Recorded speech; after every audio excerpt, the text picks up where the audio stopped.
What's going on, YouTube? It's Caveman here, and as you can see, I'm back in a hotel room, actually the same exact hotel room I started off in. So, the reason I have posted a video in 2-3 weeks now is I was on our trainer's truck training for Western Express. I am now done with the trainer. I came back yesterday, tested out, which, consisted of a road test, which was just an extended round the block drive, and a 45-degree back. So nothing to worry about, especially if you've been driving for the past 2 weeks. That should be easy. So just an overview of my training. I was a level 3, which is 100 hours for Western, about 2 weeks with the trainer, and that's driving hours. I don't know if they exactly go to 100 because I didn't have 100 hours worth of driving in. I was closed, but regardless, level 3, 100 hours, about 2 weeks. Expect to stay out, unless your trainer doesn't think you're ready. Then you'll stay out longer. So I'm gonna go over the levels that Western Express assigns you whenever you get your hire packet on the last day of orientation. So there's technically 5 levels. Level 1 is you don't need a trainer, you're done with orientation, get your own truck, and start making your own money. Let's see, level 2, you 50 hours. So that means you need 50 hours of driving with a trainer, probably about a week, if not 3 or 4 days. Probably not that much, probably 3 or 4 days, I'm guessing. Level 3, which is what I was, it's 100 hours with the trainer, about 2 weeks out, roughly. Unless, now this is all speculation. If your trainer doesn't think you're ready, then you'll stay out longer. It's not until your trainer says, hey, he's good to go, that you actually are done. And then, Western will route you back to whatever terminal you came from, whether that be Nashville, Bethlehem, or one of the others that I don't know. Level 4, which means either you don't have any recent training, or you've been out of a truck for years, you'd be at level 4, which is 200 hours, which equals to about a month out onto a trainer's truck. And then level 4S, which is a student, so that's 240 hours. So you're looking about a month and a couple days, a month and a couple days. So, when you get your hiring packet, I don't know.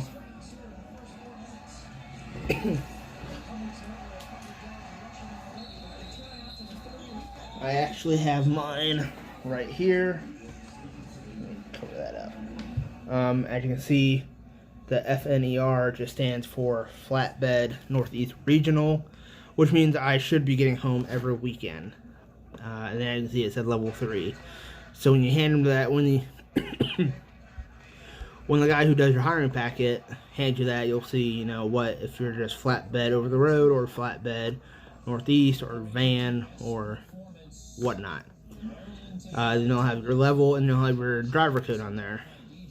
And the only thing this packet has in it is, it has your fuel card in it, some EFS checks. And what else? I don't know. I've actually never looked in here. Oh, and then it has your medical form. Because Pennsylvania does not have the small medical form, they just have the long form. So I didn't think that was very efficient, but it is what it is. So, like I said, oh, my camera moved. Alright. But like I said, there's 5 levels.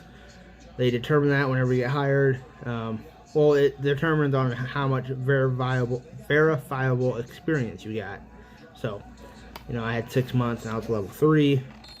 But it also been a year since I drove, so I wasn't mad. I knew, my recruiter told me right off the get-go that I'd have to do some training hours. Wasn't a big deal, 2 weeks, nothing. Let's see, pay during training, that's another point or question. I went on the truck, Monday night, but I didn't log into the Qualcomm until Tuesday morning. So from Tuesday to, I believe, Friday, I got paid. You get paid for every day you're logged on to the Qualcomm. So You know, it doesn't matter if you do 2 hours, 10 hours of driving, it doesn't matter. You're going to get paid the same. But it behooves you to do the most hours you can in a day. That way you can hurry up and get off the truck. It only helps you out to get off the trainer's truck and into your own truck a little faster. So, I think it's $57 a day that you're logged in. So for Tuesday through Friday, I believe that's when the pay period is. I'm not completely sure on that, so don't hold me to it. I made, after taxes, like $230. So, like I said, the pay is not very great when you're training, but that's with anywhere. I mean, especially if you're trying to live off the road, and if you're excuse me, if you're broke going onto a trainer's truck, well, let them know. They might try to help you out, you know, front you some money. So that's my only concern, is if you're broke when you go onto a trainer's truck, let them know. You know, they might help you, or they might say, oh shit, that's too bad for you. But my trainer's pretty cool. You know, he loaned me $20, but then I got paid and paid him back, and now we're all good. So, home time during training, there is none. You go home with the trainer if he goes home. If you're over the road, you're just hanging out at the truck stop, pretty much. But since I was Northeast Regional, I was with a trainer who was Northeast Regional as well, and he went home during the weekend, so they got me a hotel where he lived, and it was with a Red Roof too, so I don't know if maybe Western has discounts with the Red Roof or not, but regardless, it was a pretty nice hotel, and the town he lived in wasn't too small. There was all kinds of things pretty close by to eat and things to do, so. What else? Your trainer, I mean, your luck of the draw, really. You could have a bad one or a good one. I've heard a lot of horror stories. That's the one thing I don't agree with on Western, is it only takes you 3 months of driving here to become a trainer.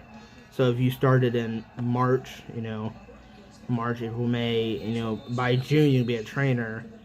Never had a winter season of driving, never went to New York or New Jersey, which Northeast Regional, what I'm doing is, when I was with my trainer, we went to New Jersey. The very first load, we actually went to the Bronx. So that was I wasn't driving, but I got to witness it, and that could be intimidating. And then we went to New Jersey, Connecticut. Yeah, so, I mean, when you start getting up there, the roads become narrow, lots of hills, well, in the PA area, not so much New York or New Jersey. And then traffic gets terrible up there. But if you're looking for a company where you can, you know, quick training, get on your own truck, and then become a trainer pretty fast, Western is the place for you. I mean, like I said, orientation, if you're dry van, 3 days, your tire packet, wait for a trainer. Unless you don't need a trainer, then you get on your own truck. 3 months later, become a trainer and make whatever a trainer makes. I'm not sure what they make. I never asked. I really didn't care because I don't plan on becoming a trainer. So, yeah. But your trainer, I mean, only having 3 months experience at the least, it's kind of luck of the draw. A lot of them are doing it just to make an extra buck or two. They don't give a rat's ass about if you learn anything or not. Luckily for me, I already knew most of what I was doing. My last company with the Qualcomm, we didn't have to do much, just go on duty, drive, off duty. Here you have to send in macros when you're loaded, empty, arrived at stop, fuel stop, things like that. But I mean, I knew how to do all that, just never had to. The only thing I actually did learn was how to secure coils, and I've never done coils. We got an aluminum coil, something they called slinky coils, just wire rolled up into a coil. Other than that, you know, we did a lot of drywall out of Alquippa, Pennsylvania. It's already preloaded, pre-tarp. The only thing I do, throw an extra strap or two, put some bungees on, check the trailer out, and go. So those are easy loads. They most of the time go to a Home Depot. What else? Another thing I do not like about Western are the attitude of the drivers. Maybe it's just the people they hire. I don't know. A lot of them have a I don't give a care in the world attitude. You know, when they hook up to a trailer, like my trainer, this is where me and him butted heads. Was on how to drop a trailer. When we got to his hometown, we had to drop the trailer. That way we can drive the semi to his house, grab his car, and come back. And now, granted, we're fully loaded. You know, we got 40,000 pounds of drywall on the trailer. And what he does is he lowers the landing gear until it's about 4 or 5 inches off the ground. Pulls the pin, or pulls the handle for the kingpin, unhooks the cables, and just drives out from underneath it. So, we got however many pounds is on that landing gear coming down 4 or 5 inches on the ground. And I told him, I was like, I don't do that. I've seen people where they've done it and their landing gear just fold and the nose of their trailer's on the ground. And now they're up shit's creek without a paddle. So he said that's how he did it. I told him he was wrong. He said I was wrong. But I just did it the way I was taught. I lower it until about my boot can't fit underneath it almost. Then I dump the suspension and I drive out from underneath it. That way, your trailer's not coming down 40,000 pounds in landing gear. It's not made to support that. But anyways, got past that. So we'll get back, and the only thing I had to do was test out, which is just an extended around the block. It took maybe 10 minutes. I don't even think it took 10 minutes. And then come back to the terminal, back into a 45-degree back, and you're done. The guy says you passed. Then you go to seating and say, all right, I just passed my test out. I don't even know what they call it, your test.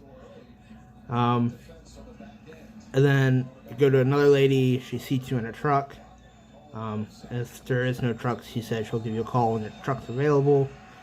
This was on a Friday, so I probably won't hear anything until Monday or Tuesday, hopefully not any longer. Because like I said in my other videos, I'm not making any money sitting here in this hotel room. And that's the bad part.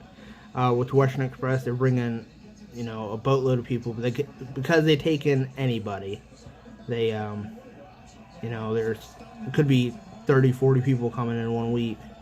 And now they gotta wait for trainers. But they should have plenty of trainers since you only need 3 months. So I'm not completely sure how long I'll be waiting. Hopefully it's not long. Hopefully I get a truck Monday or Tuesday. And I can still salvage this week. What else could I talk about? I mean, like I said with the trainers, it's the luck of the draw. A lot of them have a I don't care attitude. It's Western, whatever. Western sucks. Screw their equipment. For instance, my trainer showed up with a trailer that was missing a mud flap, and 2 of the tires were just bald. There was no tread on them. And I told him, like, hey, we need to go take this and get it fixed, because I'm not going across the scale and getting 3 or 4 tickets. Because if so, I'm going to be awfully upset, and you're going to be paying those tickets. And of course, he's like, no, I'm not, you are. And it's like, well, then we're going to do a TA, and we're going to get this fixed. So my recommendation for anyone come to Western, make sure you do pre-trips, because if your trainer doesn't and you start driving and you get pulled into a scale and then all of a sudden start finding things wrong, since you're driving, you're getting the ticket. And, as you're training, you're not making any money. So, do your pre-trips. If there's something wrong, let your trainer know. If he says, yeah, it doesn't matter, don't care, call somebody. Call your recruiter, like, hey, trainer, there's a tire missing. I don't know. If there's something like bin missing, like a mud flap, like the DOT officer doesn't even have to get out of his chair to look at that. But well, there's already 1 ticket. Pull you around back. Now they're gonna do a level 1, 2, or 3. So that was one of the things. There's actually a couple things me and my trainer butted heads on. But for the most part, he was pretty cool. Did he actually train me?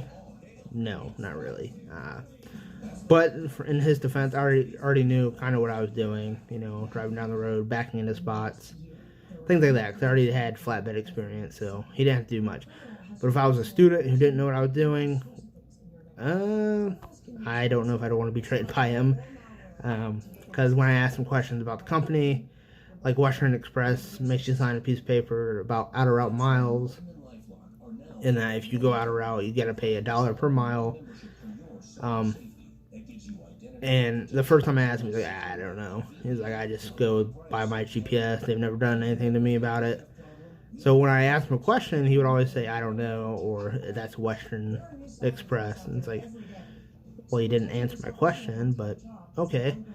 So, you know, if you guys come on a trainer's truck, have questions, and they can't answer them, you know, call your recruiter or call their DM or call someone who could help you and answer your questions, because that was the thing about him at first, was he wouldn't answer any of my questions with I don't know. It's like, well, do you know anything? Jesus, come on now. But and then eventually, you know, I start, you know, getting answers out of him, because the truck has a GPS in the Qualcomm, but I guess it's no good. It's junk. And he was using this GPS, so I was asking him, hey, do you ever get charged for out-of-route miles? And he's like, well, no. He's like, the only way they charge you for out-of-route miles is if you're going way out. I mean, if you're taking, you know, going to New York, and you're supposed to take 80, you're taking some other highway that's taking you down south and back up, then yeah, you're probably going to get charged out-of-route miles. But he says they're not too bad on it. What else? Oh, your luggage, you know, try to keep it small, because for flatbed anyways, they have the mid-roof International. It has 2 bunks in it, and there's not a whole lot of room in these trucks, especially for flatbed, because all they use are the mid-roofs semi-trucks, and there's not a whole lot of room, especially if your trainer has a whole bunch of stuff in the truck. I try to keep all my stuff on my own bed, and then, you know, boots and whatnot on the ground. But I saw a guy get in there with like 3 duffel bags, and it's like, well, you're gonna have fun, I guess. So tips for new guys coming to Western Express: pack light, pack small, but make sure you bring enough, you know, to be out for a week. That's what I can say, because if you go home during the weekend, do laundry, and you're good to go. Another tip: ask questions.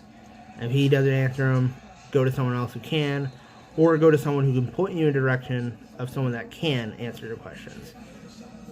And, you know, if your trainer is not training you, then request a new trainer. But that's up to you, because if you request a new trainer, you get back to this hotel room, who knows how long you're going to wait for a new trainer. Yeah, and then other than that, you know, if you're brand new at driving, pay attention to what you're doing, go slow, and be safe. If you don't feel safe, slow down, or, you know, if you're not sure of something, ask. Let's see, anything else. But yeah, if you guys have any questions so far, put them down in the comments below. Yeah, so that's all I got for today, guys. If you're coming to Western, good luck, and be safe, and I will see you guys on the next one. See you guys later.